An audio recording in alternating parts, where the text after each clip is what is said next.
Good evening, Bahamas. On the broadcast tonight, the body of a young girl is found in waters at Arawak.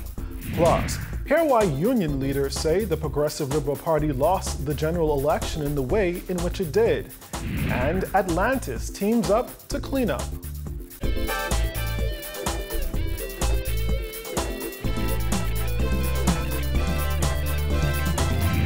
Our news is brought to you by Alive, the nation's newest and best LTE network.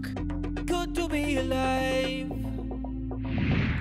Welcome to our news, the weekend edition, and thanks for joining us. I'm Andrew Knowles.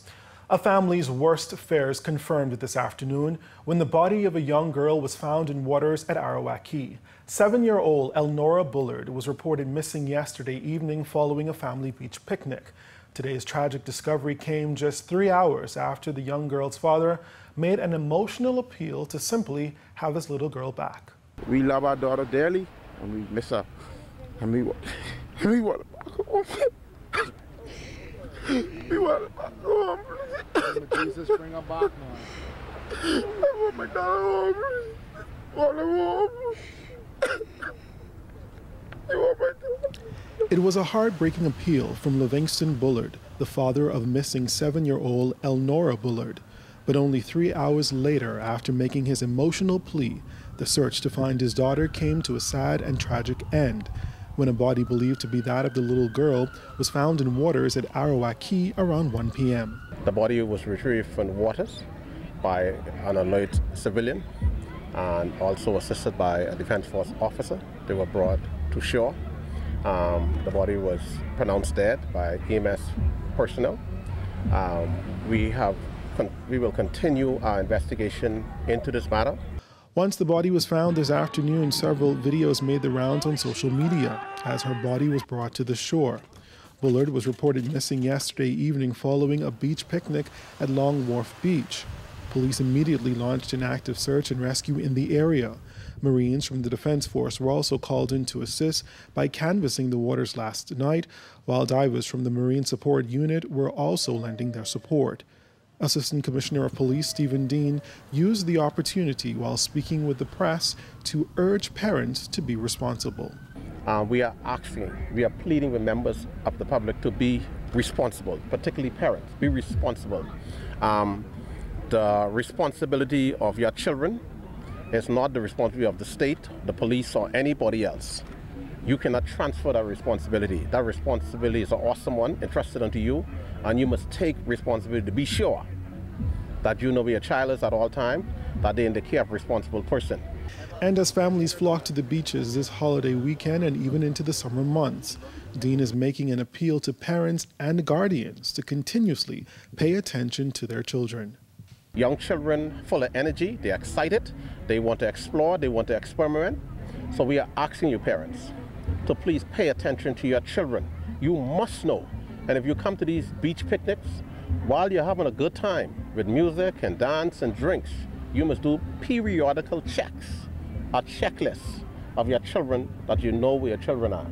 So we are constantly launching this appeal, and we want to be thankful for everyone who have assisted in this search and rescue. And although it's not the ending they hoped for, Dean says at least for the family, the discovery could serve as some sort of closure.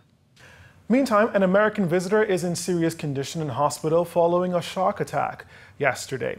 According to reports, the female visitor was snorkeling in waters near Atoll Island when she was attacked by a shark. She was transported to shore and then taken to hospital. Well, police are on the hunt for 4 men believed to be responsible for a shooting that has left a man detained in stable condition in hospital. Police say it was around 10 last night when the man was involved in an altercation with 4 men on Yonge Street when he was shot by one of them. The suspects then fled on foot and the victim was transported to hospital. In other news this evening, did the Christie administration underestimate the power of the country's labor force and unions? It's something a few union leaders believe to be true. While speaking to our news team during the Sarandal Fox Labor Day parade, Bahamas Union of Teachers President Belinda Wilson said the Progressive Liberal Party fell asleep on the Bahamian workforce and felt they could get away with anything. I believe they did. Actually, I believe the workers They pretended to be a worker-friendly government, but after so many battles with them, trying to get simple things done on a daily basis, they've proven that they were not for the laborers. And I now hear the new government speaking about being labor-friendly. They brought back Minister Dion, folks whom we would have had a lot of problems with prior to him leaving.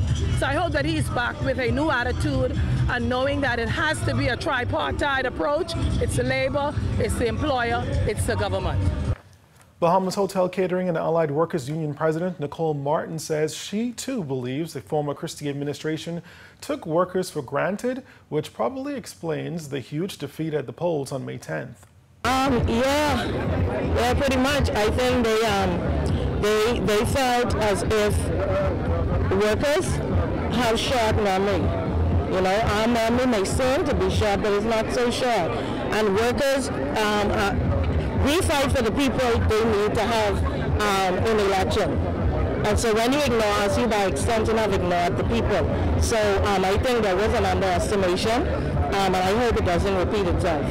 However, one union leader who wasn't so quick to come down on the previous government's relationship with the country's labor force was Bahamas Electrical Workers Union President Paul Maynard.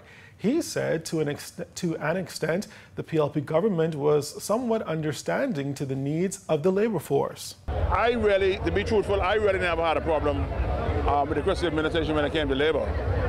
You know, when I went to him and I was reasonable, I always got what I wanted. So I don't, you know.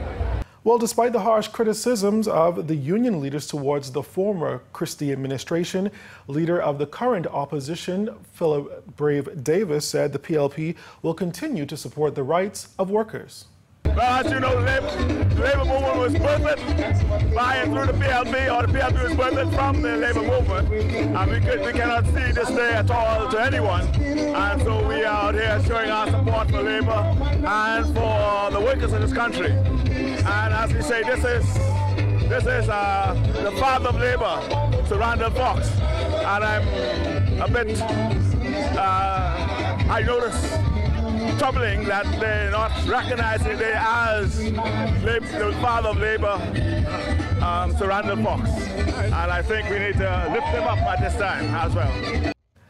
PLP Chairman Bradley Roberts said because of all of the Christie administration's hard work, the current Labor Minister, Dion Folks, will have an easy time in office. I remember Mr. Fox very well. As a matter of fact, he represented a part of the Deep South into Linden Pindling back in the old days when I was a boy. And he was the forward individual in the pursuit of rights for the workers. And today, many of the benefits that the working class of the Bahamas is enjoying is a result of the hard labor of people like Sir Randall Fox. Yes, we certainly have. And today, with the new government in power, the new Minister of Labor has very little work to do because of the industrial peace in the country today. And former Tourism Minister Obi Wilshcombe, who was also present at the Labor Day March, reassured Bahamians that Labor was born from the Progressive Liberal Party and will remain one of the party's building blocks. In fact, the foundation of the PLP is predicated upon our relationship with labor, and we will always be, and that's why we're here today, always coming to support the workers of our country and the labor movement and the important role it played in the development of our country, restoring the whole independence of our Bahamas. Labor was important, and the critical figure was Sir Randall Fox. Well, following the appointment of Dion Folks as Minister of Labor, many wondered how this would sit with union leaders who made it no secret during his last term as Labor Minister that they were not in agreement with his leadership style. Our news spoke to several prominent union leaders, and while some are forgiving about the past, others warned folks to remember what happened to his predecessor when the people were given the power on May 10th. President of the Bahamas Hotel Catering and Allied Workers Union, Nicole Martin, says she hasn't spoken directly with folks as yet, despite folks assuring that he has spoken with all union leaders. We don't want the minister to be so employer-friendly that he forgets that it is the workers that also need looking after. The minister, this is his second time, I think, and I hope that the mistakes of the past taught him some lessons that we can benefit from today. Everyone like to call themselves labor-friendly, but the truth of the matter is unions are pressure organizations. And most of the time, for us to get anything done, we have to apply pressure. I'm hoping Mr. Folks, I'm hoping he comes with a renewed sense of the things he did wrong in the past he'd like to improve on them. I don't like to express optimism because it has not worked in the past. Others seem optimistic despite the past and say they will be watching closely to see how Folks addresses their issues, but they are confident he will get it right this time. Since he became the living, I met with him at least 3 times. He celebrated with us at our church service on Sunday past, and he was with us at our awards ceremony yesterday evening, on Wednesday, sorry. And this morning we were on Bahamas to Sunrise. He and I were on the show again. I'm headed off to Geneva, Switzerland in 2 days, and he'll be joining me and the delegation in about 4 or 5 days. And so we have had a number of times to meet already and talk over the phone. And so we're ecstatic of the relationship thus far, and we'll be looking forward to the future. Yeah, we had a courtesy call on the Labour Minister, and he said when I was ready, I was to bring my executive in. So we'll give it. I'm just giving him some time to get himself, familiarized again with the situation, and we'll move in. Well, the government has started out on a very good foot. They've said that they intend to deal quickly, very quickly, with the customs and immigration matter. And being a new government, we have every confidence to give them the opportunity and every confidence that they will in fact do it. So the people voted May 10th. And as a consequence of that, we believe Customs and Immigration largely supported that. And so any government coming in just needs things to be smooth. And I don't see any reason why we cannot bring this to a conclusion. The NCTUB has spoken to the minister.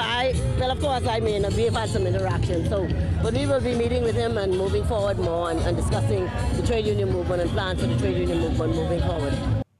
Bahamas Teachers Union President Belinda Wilson was recently re-elected to her position after months of back and forth with the union over allegations of misused union funds.